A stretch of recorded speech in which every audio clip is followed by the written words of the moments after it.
Welcome to the Langston English Talk Show. We're your host, Alberto Castillo, and our special guest for today, Donald.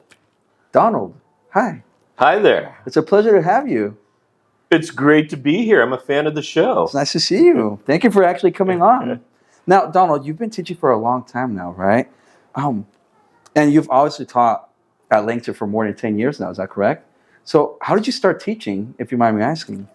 Oh, good story. When I was in the Army, I went to a job fair. They had an advertisement for troops to teachers. Oh, wow. And so they recruited me to become a teacher when I left the Army. And so when I left the Army, I started training to become a teacher, but there were no jobs in Texas where I was getting licensed. And so what happened is I needed to go to a place where English teachers were needed. Right. Texas was not it because it was all Spanish. Right. Speaking teachers is what they were recruiting. So what happened was China needed English teachers, and so that's why I'm here. And what year did you come to China?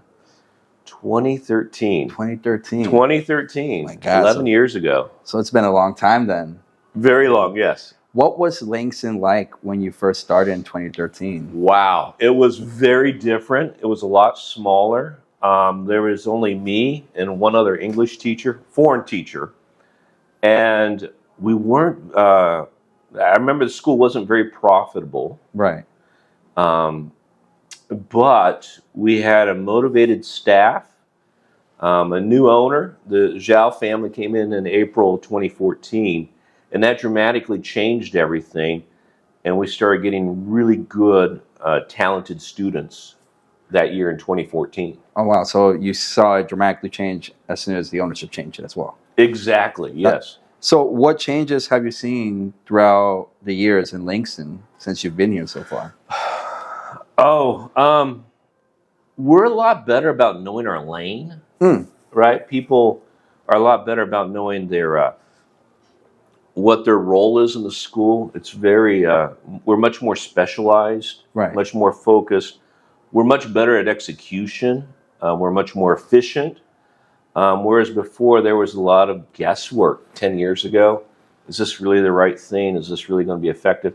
There's not a lot of guesswork today. We pretty much know what we're trying to do, what the target is, and we do it. We execute it very efficiently. Now, I know this is a question that we didn't have on here, right? But you had mentioned that when the Zhao family had taken over Langston, that it became more efficient, but we actually started learning how students were growing in their English and how they started moving abroad and what curriculum to start teaching them.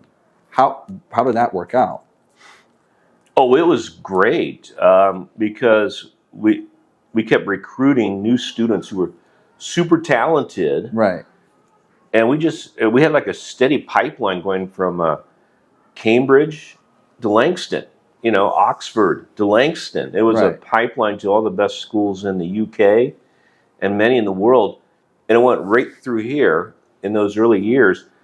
And that was very important for setting baselines and giving us experience to know what a top-notch international student looks like on their test scores and how to test for whether or not they're gifted and belong at the very top. Right. Now, as the English headmaster here at Langston, what are some of the benefits of being here so long? You get very comfortable. This place is like a family. Right. And so, you know people's kids. You will teach an older brother or sister. Oh, right. And then a few years later, you're teaching the younger brother or sister. And so I'm now in the process of teaching whole families, all the children in the family. Oh, it's definitely, I've seen it. So it's very rewarding. You get comfortable. And probably the best thing is you can see it pay off because these kids are coming back to visit me when they are an adult. And they finally realized what I was trying to do all those years in the classroom.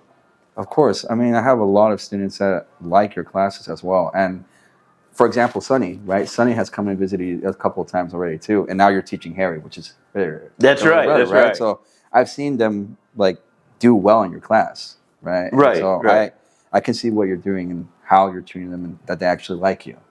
Which obviously you've been teaching, or for people that don't know, you've been teaching upper level classes like Ivy League and literature classes for a while now.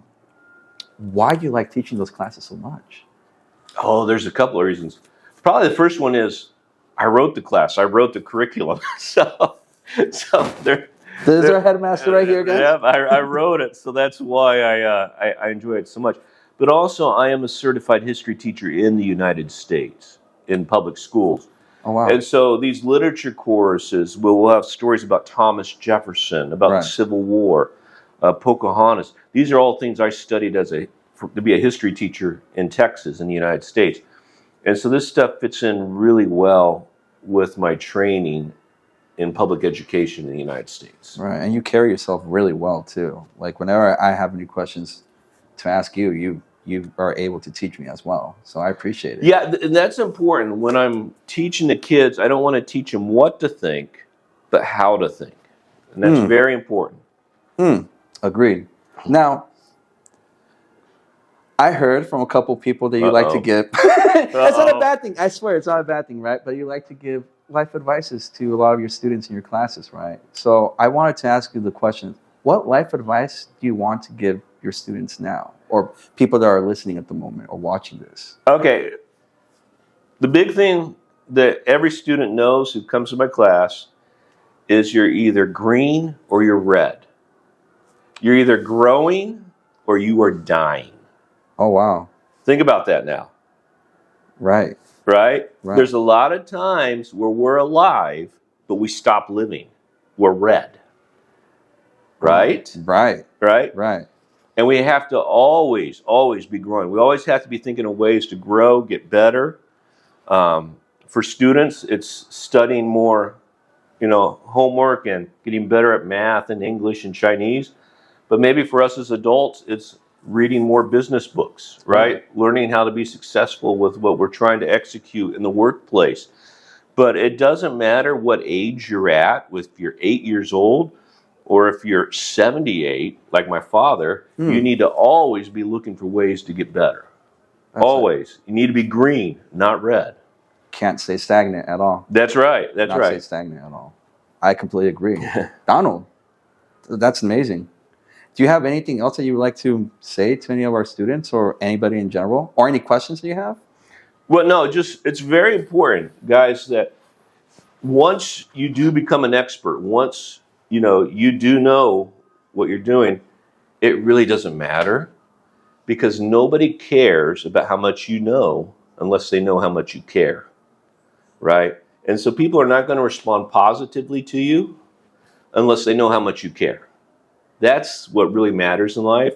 And then when they know how much you care, that's when people are going to respond to what you know. Well said. Well put. Donald, it was a pleasure having you on this talk show. Thank you for coming. you. No, thank you. And for everybody out there, this is Donald. Please feel free to say hi to him. He's more than happy to help you out and actually teach you. And if you have any advice or any questions that you're concerned with, ask him for some advice because he will help you out. And well, you guys already know me as well. This is Alberto at Langston English Talk Show. Goodbye, guys.